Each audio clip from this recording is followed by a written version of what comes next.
Hello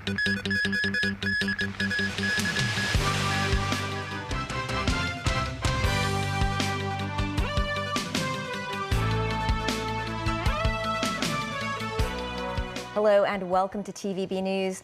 The government has pushed back the implementation of the municipal waste disposal charging scheme, originally slated on April 1st to August 1st. The government said it's a responsible move to delay the rollout to allow time for the public and relevant sectors to better understand how the scheme works. Jackie Lin with more. Following mounting concerns and confusion around the waste charging scheme's citywide execution comes a 4-month postponement of the measure. The waste disposal scheme was supposed to take effect in just 2 months. Secretary for Environment and Ecology Zhe Qinwen said, as a responsible government, more publicity efforts are needed, and on April 1st, the pilot waste disposal scheme will be introduced first among some buildings. I must also emphasize that we are not only just to put more time into our publicity and education, we are also put forward a new approach. That is, we will put forward demonstrations. Different sectors and the public can actually see how waste charging will in operation, how it is operated, and if we have some minor problems, how they will be resolved. Zhe dismissed reports that the delay was because of the legislation of Article 23 under the Basic Law, which is likely happening in the first half of this year. And why August 1st? The environment chief said that's a good time to have the scheme started during school's summer holiday. He said more details will be unveiled in the Legislative Council on Monday. As for the sale of designated rubbish bags, authorities said the 3,000-plus retail locations will begin selling them between late this month and next month. It's the second postponement of the waste disposal scheme. Some cleaning staff at private housing estates said the delay could help relieve workers' burden as more residents dump their trash before the Lunar New Year holiday. David Swan, president of the Federation of Hong Kong Property Management Industry, said the delay allows more time for the industry to better understand the policy. Jackie Lin, TVB News. 11 people pleaded guilty to taking part in a riot in 2019. They were sentenced to jail of between 46 and 61 months. The 11 defendants pleaded guilty to rioting outside the Polytechnic University in November 2019. The district court judge described the riot as extremely violent, adding it affected the whole city at the time. The judge said while some defendants were below 18 years old at the time, they should have known their conduct was wrong. They were sentenced to 48 months in jail. Following funding cuts from the Arts Development Council, the Hong Kong Federation of Drama Societies held a press conference today, stressing the city's art industry needs clearer guidelines on where the limit on creative expression is now. In response, the government said it supports the Arts Development Council's decision while criticizing claims that there is no more space for creativity in Hong Kong as misleading. Jackie Lin with more. A double whammy for the Hong Kong Federation of Drama Societies, with no government venue and no more subsidies for this year's Hong Kong Drama Awards. This, as the Arts Development Council said, last year's ceremony had harmed its reputation, and the council had to minimize risks, including potential violations of the national security law. The event invited political cartoonist Wen Zi and journalist Bao Choi as award presenters. The council made it clear that the funding cut was related to these two people. The Drama Federation said the council's decision harmed the group's dignity. Responding to the council's allegation that the ceremony's MCs used the term red line, Dominic Cheung, vice chairman of the Hong Kong Federation of Drama Societies, said the art industry wants a clearer indication on the limit for creative expression. We should know that for freedom, there's always a limitation. We know, we accept that. That's why we want to know where is the red line, so we know how to do our work. Then we are more willing to work with the government, Hong Kong Arts Development Council, to build up a free, creative expression country. Cheung also hopes the council could put in place an appeal mechanism. There's no chance for us to explain ourselves. It is a sort of relationship we have been building up for more than almost 30 years. It really do hurt us. Expressing disappointment too was award-winning playwright Cantonese Channels. I would really hope that they will think about what they are doing and how much fear they are trying to spread in our society. Thank you. Throwing his weight behind the Arts Development Council's decision, Secretary for Culture, Sports and Tourism Kevin Yeung's Lam claims that there is no more space for creativity in Hong Kong as misleading. 資助團體咧都一樣嘅。 Lawmaker Johnny Ng, a former council member at the Arts Development Council, said the choice of award presenters last year embarrassed the council.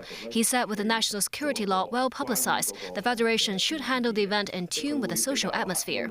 When asked whether the 32nd Hong Kong Drama Awards this year will be conducted with more caution, the Federation said the show will go on even without subsidies, and it will continue to abide by the Arts Development Council's guidelines and principles to hold the ceremony in a fair, legal, and reasonable manner.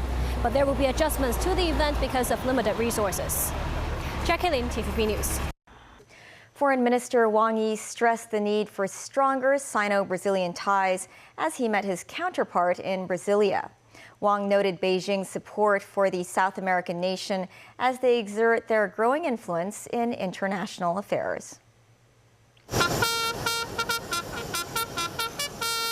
The foreign minister made his way to the Brazilian capital after completing his tour in Africa. Wang noted this year marked the 50th anniversary of diplomatic relations between China and Brazil, and suggested raising bilateral ties to a comprehensive strategic partnership. Mauro Vieira said the G20 summit in Rio de Janeiro later this year will be a great opportunity for Chinese and Brazilian leaders to increase communication and cooperation. Wang will also meet with Brazilian President Luiz Inácio Lula da Silva before heading for Jamaica.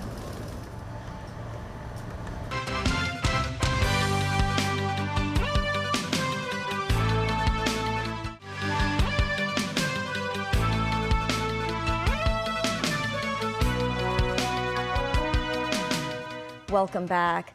The police are continuing their investigation into several Christian Zhang Sheng Association directors' alleged involvement in a suspected $50 million fraud case. This as its anti-drug college on Lantau Island continues operations today. Timothy Lee tells us more. Chima Wang, Lantau Island this morning. Students and staff members could be seen returning to Christian Junction College. A staff member said the headmaster Elman Chan and founder Jacob Lam, who are currently overseas and wanted by the police, will hold a meeting to address the suspected fraud case. A teacher noted Lam continued to give work instructions to staff members via WhatsApp this morning. She added many parents called the school to voice their concerns about the suspected scandal's effect on their children's preparation for the HKDSE exam. She stressed the college will do its utmost to protect their students. The college was established in 1993 and attained the status of a secondary school 5 years later. There are currently 17 youngsters receiving education while combating their drug addiction at the college. This after police arrested 4 Christian Junction Association directors yesterday on suspicion of being connected to a fraud case, which involved around $50 million of donations. Lawmaker Teck Chi-yoon believed the incident served as a major blow to the institution's donation campaign. He said he hopes the Education Bureau and Social Welfare Department will take responsibility for maintaining normal operations at Christian Junction College. He added the authorities could consider whether other organizations could take over its work. Timothy Lee, TVB News. Parts of the U.S. are being hit by extreme winter weather. New York City, which only saw its first snow in more than 2 years on Tuesday, laid out warnings of possibly 3 to 5 inches of snow. This as snowstorms turned roads into icy death traps from Oregon to Tennessee and even sent a plane skidding off a taxiway. More from NBC News. As the unrelenting streak of perilous weather powers on, tonight, a plane skidding off the taxiway in Rochester, New York. Use your discretion. An aircraft just split off taxiway Alpha 2. Emergency vehicles surround the plane, racing to evacuate the 53 people on board. Luckily, no one was injured. 1, 2, 3.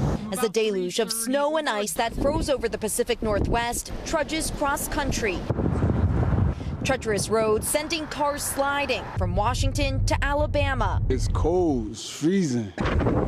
A year since a blizzard killed dozens of people around Buffalo, Western New York transformed again by winter's wrath. This restaurant is barely recognizable, frozen by the bone-chilling temperatures and buried by feet of lake-effect snow. Parts of the greater Buffalo area have seen more than 60 inches of snow since Saturday. That's almost as tall as I am. Hundreds of trucks and snowplows working to clear roads, with schools closed for the 4th day in a row tomorrow. Any one of these snow mounds could be a car. You really have to be careful when you're driving through here. Over the last week, at least 47 people died in the extreme weather nationwide. 3 of those victims killed when a power line fell on their car in Oregon Wednesday. In Wisconsin, DeAndre White's family believes the 40-year-old died of hypothermia, remembering him as someone that would always help others.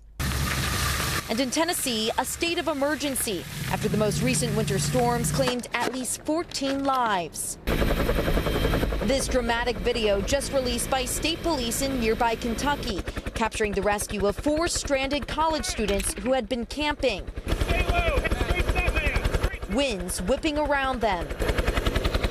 As tonight, the barrage of brutal conditions is burying communities coast to coast. A court in Thailand has handed a political activist a possibly record-breaking sentence for the criminal offense of insulting the monarchy. 30-year-old Mongkon Tirakot was handed a half-century-long prison term after being found guilty of 25 violations of the law. Daniel Rao tells us more. Mongkon Tirakot had originally been sentenced last year to 28 years in prison by the provincial court in the northern province of Chiang Rai for 14 of 27 posts on Facebook for which he was charged. However, on appeal, he was found guilty by the Northern Region Court of Appeal in Chiang Rai on Thursday, not just in the 14 cases, but also in 11 of the 13 cases for which the lower court had acquitted him.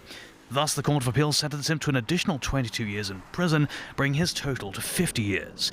Technically, he had been given a prison term of 75 years, but the sentence was cut by 1/3 in acknowledgement of his cooperation in the legal proceedings. Mongkon's defense team said they will appeal the case to the Supreme Court. However, his application to be allowed to continue to be free on bail was denied. In Thailand, the law on insulting the monarchy carries a prison term of 3 to 15 years for each count. Critics say the law is often wielded as a tool to quash political dissent. Student-led pro-democracy protests beginning in 2020 openly criticised the monarchy, leading to vigorous prosecutions under the law, which had previously been infrequently employed. Daniel Rao, TV News. Back locally, former Next Digital Media CEO Chung Kim-hung continued to testify today in the national security trial of former media tycoon Jimmy Lai. This is the 13th day of Lai's trial. Mimo Singhai with details. As the trial of Jimmy Lai entered its 13th day, armed police were seen outside the West Kowloon Law Courts. The prosecution continued their direct examination of Chung Kim-hung, the former CEO of Next Digital Media, today. The prosecution mentioned a WhatsApp conversation between Lai and Jern on April 26, 2019. In the conversation, Lai asked Jern to contact the former store manager of Causeway Bay Books, Lam Wai-ki, who was listed as a wanted figure by mainland authorities. Lai also sent Jern a screenshot, a conversation between Lai and Mr. Liu, who Jern thought was an RTHK cameraman. Lai asked Mr. Liu to secure an interview with Lam because the ex-media tycoon wanted to make Lam's story Apple Daily's lead story on the 28th, the day of an anti-extradition bill protest. Lai said the interview could encourage more people to take to the streets. Jern was on a business trip in Taiwan at the time and interviewed Lam together with Apple Daily colleagues in Taiwan. Jern then wrote the interview article himself before sending it to former Apple Daily editor-in-chief Ryan Law. Jern told Law to publish the article on the internet as soon as possible. The article was published in print on Saturday with the heading being "Last Call from Lam Wai-ki Before His Exile, Defend Hong Kong and Protest Tomorrow."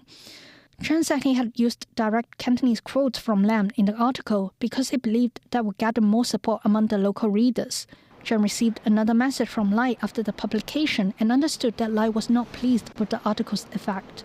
Lai later sought help from the CEO of Hong Kong Watch, Benedict Rogers, to set up an interview with former Hong Kong Governor Chris Patten. Patten talked about potential damage that the extradition bill could bring to Hong Kong. The article was published online on the same day as Jern received it from Lai. In July 2019, Jern received a call from Lai saying he had met with the then U.S. Secretary of State. Lai wanted the newspaper to focus on that aspect and put more attention on it. Jan said Lai mentioned sanctions more often since his meeting in the US, which affected the reporting angles of Apple Daily as it became more radical. News 9, TVB News. That is the news. Thanks for watching. Have a great weekend.